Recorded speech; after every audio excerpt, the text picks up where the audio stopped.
Hi guys, good morning. So ngayong araw nga pala uuwi kami ngayon ng probinsya.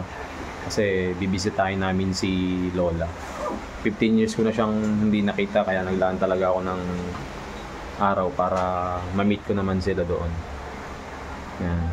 So nag-aasikaso na kami. Paalis na rin kami guys. Yan. Yan yung ano ko, misis ko. Yan. So paano guys, kita-kits na lang mamaya sa biyahe.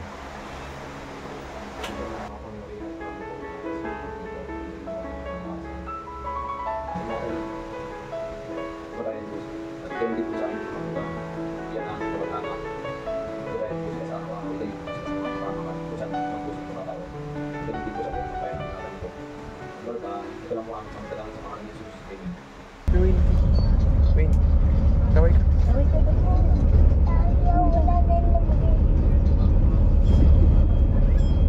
Cuci. Win.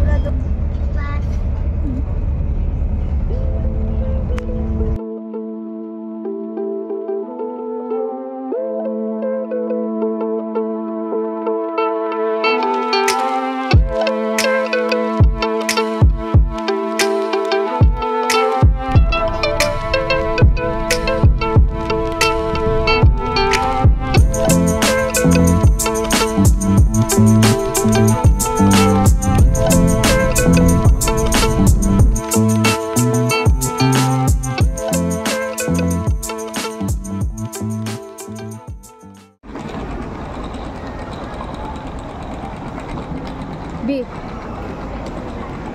Counter ano daw? Tingnan mo, Iloilo.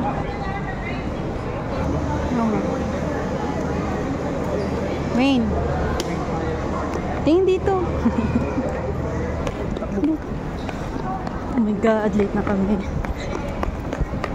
11 ito. Dito. Abot pa. Yan guys, first time namin makasakay ng aeroplano ngayon. Muntik na kami malate. 7,000 feet. Weather in Aru is fair forecasted weather in Iloilo is raining. When we arrive, for your safety, please fasten seatbelt at all times and never yours. Wait. Muntik ka na maiwan? Ha? Muntik ka nang maiwan? Kasi nakasakay ka na airplane. Nakasakay ka na airplane. Kasi sabihin mo kay mama o papa. Ha? Nakasakay ka ng airplane yan. Muntik na kami maiwan.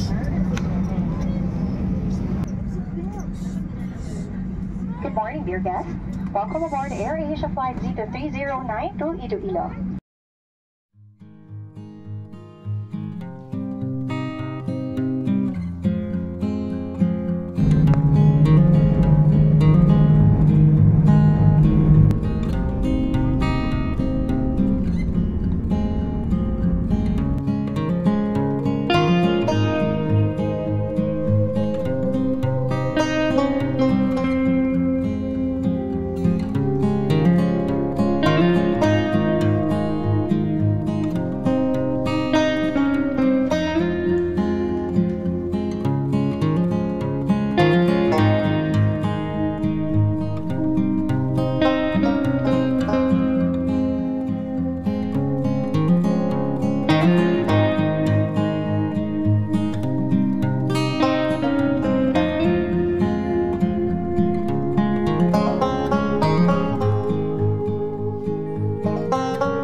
At ito na nga guys, nakababa na kami ng eroplano. Hindi ko ma-explain kung ano talaga yung pakiramdam na nakasakay ka ng eroplano, na may halong kaba na nakaka-excite na makikita mo lahat ng view sa baba. So ayan, dahil nakababa na kami, maghahanap na kami ng taxi papuntang pier kung saan sasakay pa kami ng bangka para makarating ng Guimaras. Ayan, sa lugar ni Papa. So ayun nga guys, nakasakay na kami ng taxi at ito, narating na rin namin yung mismong pier at dyan makikita nyo yung mga barko tsaka yung mga bangkang sasakyan namin. Yan.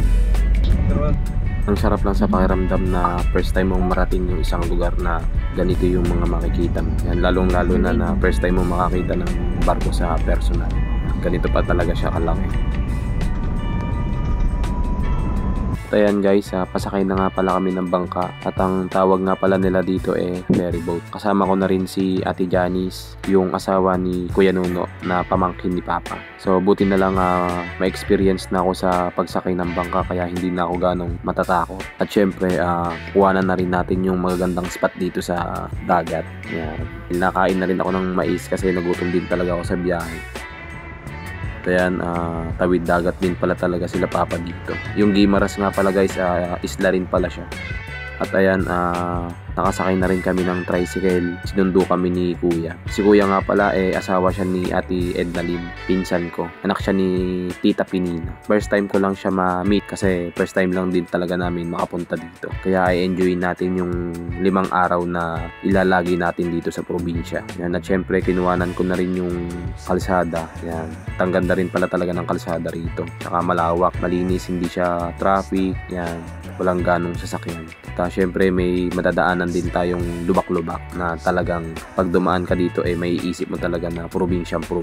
Hindi rin talaga biro yung mga tricycle driver dito. Kaya saludo ako sa mga tricycle driver dito kasi ang lalayo rin talaga ng mga binibiyahe nila simula Pantalan hanggang dito sa mga bayan. Ito nga palang kalsadang to sabi ni Kuya malapit na dun sa bahay ni Tita Pinina. Si Tita Pinina nga pala siya nga pala yung kapatid ni Papa.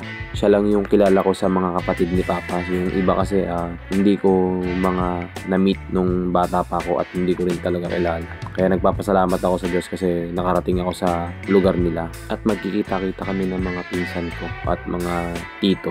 Kaya salamat sa Diyos nakarating kami ng ligtas dito. At ito na nga, narating na rin namin yung bahay ni Tita. Dito na rin kami mamamalagi. I-enjoyin namin yung 5 araw na lalagi namin dito at papakita namin sa inyo kung ano yung mga buhay probinsya dito sa lugar ni Tita. Kaya kita-kits na lang sa next video. So paano guys, abangan nyo yung mga gagawin naming magagandang memories. So bye guys!